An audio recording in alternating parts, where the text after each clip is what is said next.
Feather cat here, little mama. She's been keeping me company.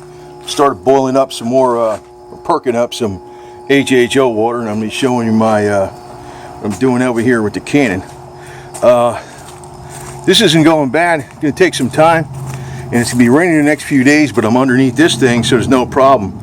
What I was worried about the most was doing this nose, because you know how I cut the corners on that nose?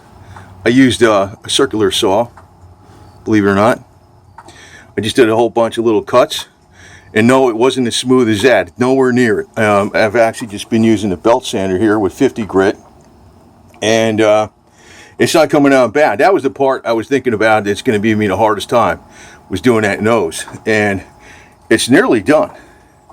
This is a little bit right here. It's not that bad. I mean, it's got a little more to go, but this was all like this. It was all, I was taking out about that much material. This was all jaggedy and stuff. Because I said I cut it with a circular saw. I just did a whole bunch of little cuts. So I went across the top here a little bit. But it'll probably take me about 20 or 30 hours worth of sanding, easy. But I'm underneath this thing, so I'm gonna protect it. So it's gonna be raining tonight, tomorrow. And I can't get to it Sunday, but I'll get to it Monday and Tuesday, but it'll also be raining. But I'll be working on this, and I can actually still do the metal too. So we get the metal bands. I could do that even when it's raining out too. I can cut the material and make the relief cuts for where the 90-degree bends are going to be on the back side of the metal. But the belt sander did work. It takes some time. Got to use 50 grit, and it's not all done here, but considering it, you know, this is about 95% done. This was all, I mean, you're talking about that much wood, you know, like that much wood, that this was up, this was down, and this was up on each side. So I had to bring that down. These are all like all different sizes over here. Like I said, I cut it with a circular saw. I didn't have no bandsaw, and my Sawzall is a piece of crap. That thing don't work right anyway, and even if you use a Sawzall, it ain't gonna necessarily go perpendicular. Like, so you might have like that. So you're still gonna be, but this thing does work.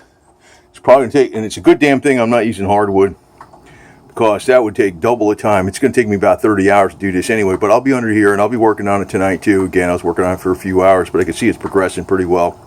Just want to give a quick update on it. But once I get this part done with the axle bands and that center strap, this thing, I ain't sure if I'm going to bolt this to it permanently just yet. Well, you know what I'm going to do too is, I have some other things I could be doing too. I didn't get to cutting out the template yet for the cheeks.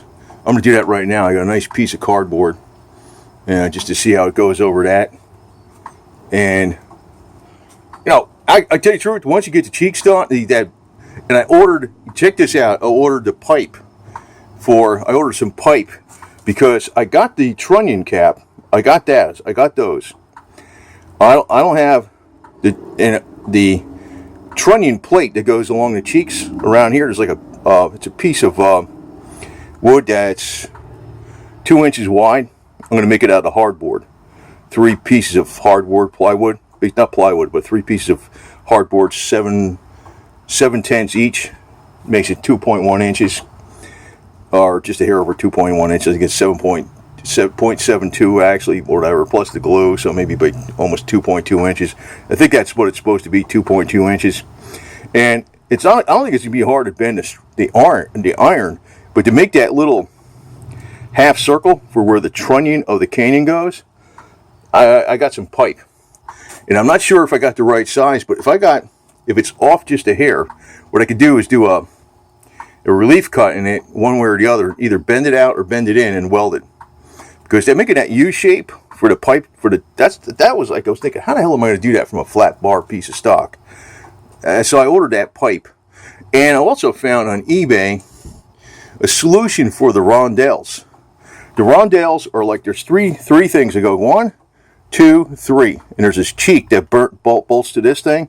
That's got the trunnion plate going around it, which is a metal piece that reinforces it. And it comes all around to like the axle.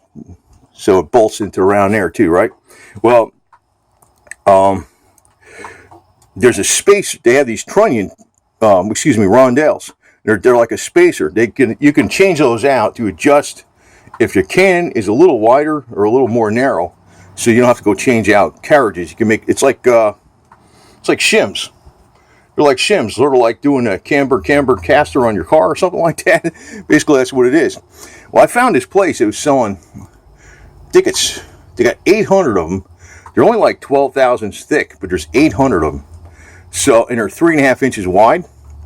I can put like a little weld through them and shim them up to the exact specification that I need for my cannon when I get the barrel. And that's running me $33 shipped, way cheaper than the trunnions they would charge you for. And somebody would say, that's not right. I don't give a shit if it's right. You know what I mean? You know, the people that criticize me the most on it are probably the people that wouldn't lift a finger to do this shit by themselves. They click on a button and watch the internet or something. I don't know what they do, but that's the thing. But hey, it's the first time I'm doing this shit, and I'm not a millennial, so I ain't gonna cry about it. But I'm just trying to show you that the part I was worried about the most for belt sanding, this part, is nearly done, and it's coming out fine. You can see that's a nice smooth bend. It's not quite. There's a little bit of there's a knot here or something. But you know what? The wood is not going to be furniture perfect, because if you remember, this was a Cannon. And another thing I'm going to do, if there's little imperfections, like say for instance, something I didn't sand perfect, you might see a little line. After I paint this with that brown paint, which is fence and decking paint, it's real high quality from Flood Stain. It's a solid stain. I'm going to go over it with that truck bed lining, then hit it with the squeegee so it's smooth, then paint it again. That way it's waterproof, plus it'll fill in any imperfections, and it'll be plenty good enough for a freaking cannon. So this thing's coming along okay. Just going to give a quick update. There's been too many things other than that I have to do that is keeping me from doing this, but I'm still working on it all the time. I picked up these belts last night when I was in Walmart. I said, look, they got some 50 grit. I was like, good. I got only 2 more. I used up 2 of them. I only got 2 more. So I'll probably order some or on the internet tonight. And if I'm not done sanding this, and after I used up all 4 of the belts and I wore them down, the sanding belts, I'll be going on to the metal, and I'll be going on with the cheeks. But I'm gonna wait till I get that pipe in. You see, when I looked at that pipe online, it said 3 inches outside diameter. It's from Amazon, right? Hey, Amazon, they freaking, it's like Sears and Roebuck, you know what the hell you're getting. Somebody gave it a 1-star review. They said that the outside diameter was actually 3 3/8. So this was schedule 80, right? So that means it's pretty thick stuff. So I'm figuring the inside diameter might be 3 inches. I need the trunnion is 2 3/4, but it needs to be a hair bigger than that anyway. And I could make that pipe go in about 1/8 inch. As long as this stupid trunnion fits in there, I don't give a shit. I'm not getting it. Well, what the hell you think they did back in 1861? You think they're standing over there all day with a micrometer? You know what I mean? They're just going to make it strong and make it work. And actually, I think this thing would be plenty strong enough to fire live, even though I don't plan to do that. Because the only part I'm using, like yellow pine, is this tail section. That's not, okay, that's pressure treated, but that's a 4x6, not a 4x4, so it's bigger.